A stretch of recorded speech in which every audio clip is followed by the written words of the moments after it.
Market Monday time. Thanks for joining me. It's August 25th. Friday was a crazy day in the stock market. We'll talk about that in a little bit. Crazy in a good way. But before we get started, as always at this point, I'm going to ask you to hit that subscribe button, click on the notification bell. That way you'll know next week when the next version of this drops.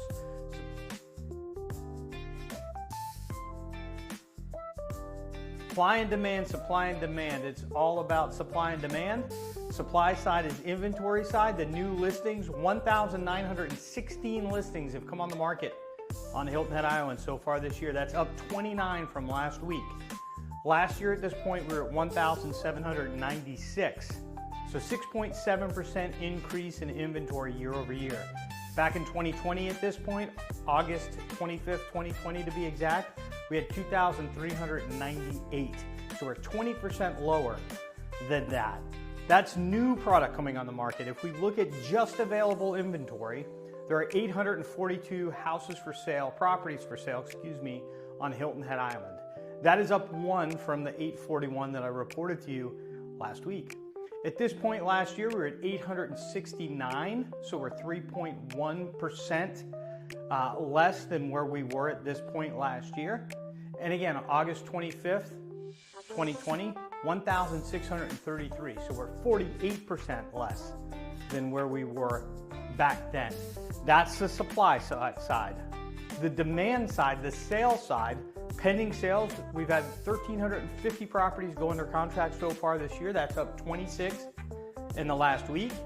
At this point last year, we were at 1,382. So we're 2.3% lower than we were at this point, August 25th of 2024. In August 25th of 2020, 5 years ago, 2,252. So we're 40% lower than where we were just 5 years ago. The closed sales, we've had 40 closed sales in the last week. We're at 1,323 so far this year. At this point last year, we were at 1,362. So about 3% higher last year than where we are right now. In 2020, we were at 1,860, 29% higher than where we are right now. The absorption rate, this is how many months it would take for us to consume the existing supply without anything new coming on the market. We're at 4.9 months. We're at 4.9 months last week. Last year at this time, we're at 4.5 months, so up a little bit since then. In August 25th of 2020, we're at 5.2 months. So a little bit better than we were just 5 years ago. Days on the market, this has really shot up in the last couple weeks. We're at 119 days on the market. Last week, we were at 111. At this point, August 25th, 2024, we were at 69 days. Huge difference. But August 25th, 2020, we were at 206 days. So big difference in the other direction. How has it all impacted property values? The median sale price of property on Hilton Head Island right now, $744,400. That is up 6% year over year. At this point in 2024, August 25th, 2024, we're at $702,250. So 6% increase. And if we go back 5 years ago, August 25th, 2020, we're at $397,188, an 87% increase over the last 5 years. The average annual rate of appreciation for the last 5 years on Hilton Head Island, 13.4%.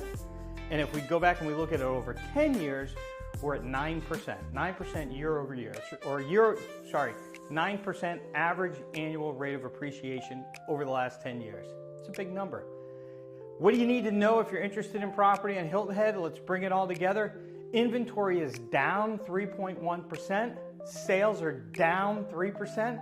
Prices are up 6%. And days on the market is just way up at 119 days. If you're a seller, the good news is inventory is coming down. It's slowly coming down. And there are still buyers out there. They're looking for great deals because they're looking to compensate for the crappy interest rates, or what they perceive to be crappy interest rates, right? And so they're looking for a good deal. If you're a buyer, the window on these good deals is closing fast, right? Friday, Chairman Powell announced that he was going to be probably lowering interest rates in the September meeting, and the stock market is just gone through the roof. based on that hint of a rate cut in September. He made that announcement at his Jackson Hole meeting this last Friday. The announcement, again, stocks have surged, over 900-point increase for the Dow. NASDAQ was close to 400. The markets really, really like that. But when rates drop, right, this is the opportunity if you're a buyer. If you wait until the rates drop, more buyers are going to rush back into the market. As the buyers rush into the market and buy the inventory begins to shrink. If there's less inventory and sellers are not competing with their neighbors because their neighbors are not on the market because there's a little bit of inventory, then they don't have to compete for the buyer's business.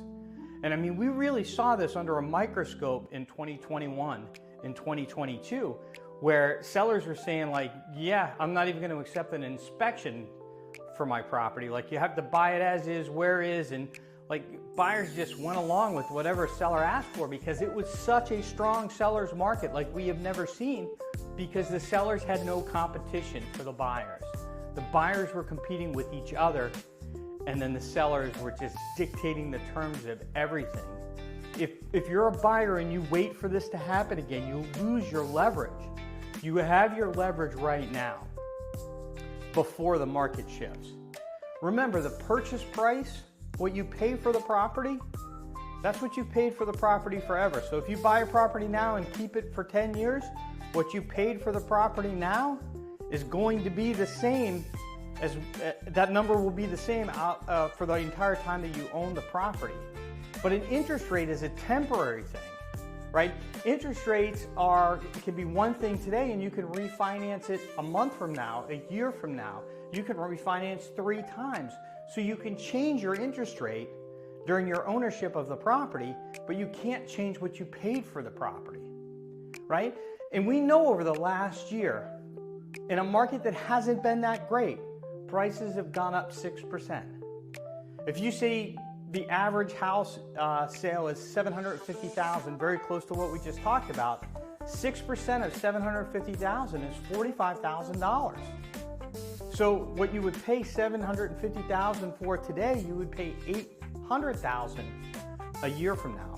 Lock in the $750,000, buy that, and then refinance. Lock in the permanent number, the lowest number that you can possibly lock in, that purchase price, and then take advantage of the rates down the line when they reset. That's the best advice I can give, and that window of opportunity is closing fast, folks. It's closing really, really fast.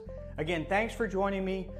We are going to give you an episode next week. It's Labor Day, but we're going to jump in here and give you our Labor Day episode. And again, make sure you subscribe, hit that notification bell. We'll see you next week.